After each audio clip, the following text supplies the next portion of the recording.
Клянусь при осуществлении полномочий президента Российской Федерации уважать и охранять права и свободы человека и гражданина, соблюдать и защищать Конституцию Российской Федерации, защищать суверенитет и независимость, безопасность и целостность государства, верно служить народу.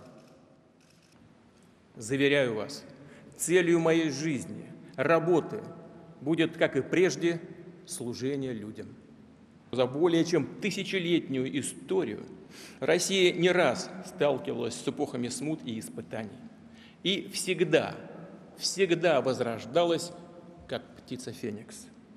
Достигала таких высот, которые другим были не под силу, считались недостижимыми, а для нашей страны, напротив, становились новым трамплином, новым историческим рубежом для дальнейшего мощного рывка вперед.